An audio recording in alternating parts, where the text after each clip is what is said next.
ഞങ്ങളുടെ നാട്ടിൽ ഷാജി തോമസ് എന്ന് പറയുന്ന ഒരു അച്ഛനുണ്ട്. CSIയുടെ പല കൺവെൻഷൻ അദ്ദേഹം പ്രസംഗിക്കുന്നുണ്ട്. ഞാനിപ്പോൾ CSIക്കാരോട് പറഞ്ഞ് വിളിപ്പിക്കുന്നതുമുണ്ട്.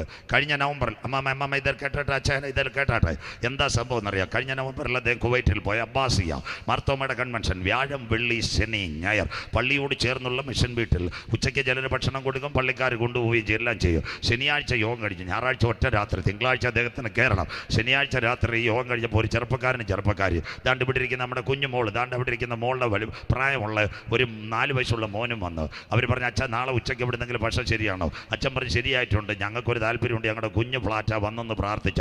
അച്ഛൻ പറഞ്ഞു, മക്കളെ 4 മണിക്ക് വരാം, മറ്റന്നാൾ ഞാൻ പോവുക, ടാക്സി വിളിച്ചുകൊണ്ട് വരണം. ടാക്സിയായിട്ട് ചെറുപ്പക്കാരൻ വന്നു. കുഞ്ഞ് ഫ്ലാറ്റ്. അവിടെ ചെന്നപ്പോൾ 34 വയസ്സുള്ള ഒരു സഹോദരി, അവക്കുള്ള പേര് സിനി, ഭർത്താവ് 36, 4 വയസ്സുള്ള ഒരാൺകുട്ടി.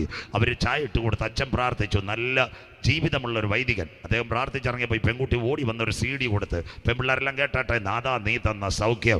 അപ്പോൾ അച്ഛൻ ചോദിച്ചു, ഇതിൻ്റെ പ്രത്യേകത എന്താ? അയ്യോ അച്ഛാ, ഇതൊരു വലിയ ചരിത്രമാണ്. 4 വർഷം പുറകിൽ എൻ്റെ നാവിനകത്ത് ഭയങ്കര തടിപ്പ്, ലോകം മുഴുവൻ പറഞ്ഞു ക്യാൻസർ. ഇവിടുത്തെ ഡോക്ടർമാർ പറഞ്ഞു RCC നല്ലത്, ആരെയോ റെക്കമെൻഡ് ചെയ്തു. അവർ RCC ഫയൽ ഓപ്പൺ ചെയ്യാൻ ഏൽപ്പിച്ചു. രാത്രി 10 മണിക്ക് കുവൈറ്റ് ചെയ്ത് പ്ലെയിൻ കയറി, 2 മണിക്ക് തിരുവനന്തപുരത്തെത്തി, മെഡിക്കൽ കോളേജിൻ്റെ അവിടെ ലോഡ്ജ് എടുത്തു, 7 മണിക്ക് കുളിച്ചൊരുങ്ങി, 8:30 RCCയിൽ ചെന്നു.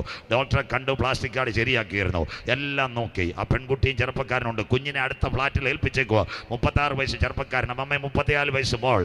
ആ സിനിയോട് ഡോക്ടർ പറഞ്ഞു, 2 പേരെയും കേൾക്കാൻ പറഞ്ഞു, ഒരു പോംവഴിയേ ഉള്ളൂ, നാവ് മുറിച്ചാൽ ജീവിക്കാം. സ്വോത്രം. 34-കാരി ഒരു പെങ്കച്ചനോട് RCCയിലെ ഡോക്ടർ പറയൂ, നാവ് മുറിച്ചാൽ ജീവിക്കാം. ഡോക്ടർ പറഞ്ഞു, ഇന്ന് വൈകിപ്പോയി, ആളെ രാവിലെ വരണം, സ്കാൻ ചെയ്യണം, ബയോപ്സി എടുക്കണം, ആഹാരം കഴിക്കാതെ വരണം, 7:30 വരണമെന്ന് പറഞ്ഞു. ഇവർ 2 പേരുടെ റൂമിൽ പോയി. നേരെ അവൾ കരം കൊടുത്ത് പ്രാർത്ഥിച്ചു. കർത്താവിനോട് പറഞ്ഞൊരു കാര്യമുണ്ട്, കർത്താവേ, ഞാൻ ചർച്ചയിൽ പാടുന്നത് ഒരവസരവും കൂടെ തരണം, മനസ്സിലാകുന്നവർക്കായി. കുഞ്ഞുങ്ങളെ സൺഡേ സ്കൂളിൽ പഠിപ്പിക്കുന്നതാ, കേട്ടോ മോളെ, ഇതാ സാക്ഷ്യം, യേശു ജീവിക്കുന്നവർ കരം കൊടുത്ത് പ്രാർത്ഥിച്ചു. രാവിലെ വന്ന് പിറ്റേന്ന് ബയോപ്സി എടുത്ത്, MRI എടുത്തു, ബ്ലഡ് ടെസ്റ്റ് എടുത്തു, എല്ലാം എടുത്തു. ഡോക്ടർ പറഞ്ഞു, ഇവിടെ വിട്ടു പോകരുത്, പനി വരാൻ സാധ്യത. 7 ദിവസം കഴിഞ്ഞ് 8-ാം ദിവസം വന്നെങ്കിലേ മുഴുവൻ റിപ്പോർട്ട് കിട്ടും. 8-ാം ദിവസം രാവിലെ വരണം. 8-ാം ദിവസം രാവിലെ ഇവർ പ്രാർത്ഥനയോട് കൂടെ അവിടെ ചെന്നു.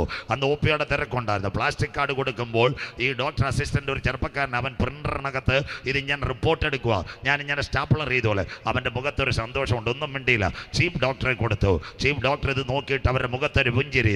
അവർ പറഞ്ഞിട്ടുണ്ട്, ഒരു മിറക്കൽ നടന്നിട്ടുണ്ട്, തൽക്കാലം നാവ് മുറിക്കണ്ട, കരമുയർത്തുന്നവർക്കായി ഇതാ ഞങ്ങൾ ഉയർത്തുന്ന ദൈവത്തിൻ്റെ കരം. പക്ഷേ 2 വർഷം അവൾ പോയി വന്ന് കീമോ ചെയ്ത സിസ്റ്ററെ, അച്ചായ, അവൾ പോയി വന്ന് കുവൈറ്റിൽ നിന്ന് കീമോ റേഡിയേഷൻ ചെയ്തു.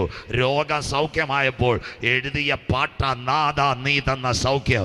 ഇന്ന് രാത്രി കുവൈറ്റിലെ സിനിക്ക് മാത്രമല്ല, ഫെയ്ത്ത് ഫെസ്റ്റിനകത്ത് കരയുന്ന കാക്ക കുഞ്ഞുങ്ങൾക്ക് അതതിൻ്റെ ആഹാരം, വയലിലെ ചെടിക്ക് പ്രകാശം കൊടുക്കുക, നിന്റെ മെഡിക്കലിൻ്റെ റിപ്പോർട്ടുകളെ മാറ്റി എഴുതുക.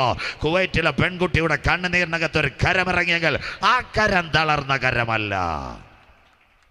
സ്തോത്രം.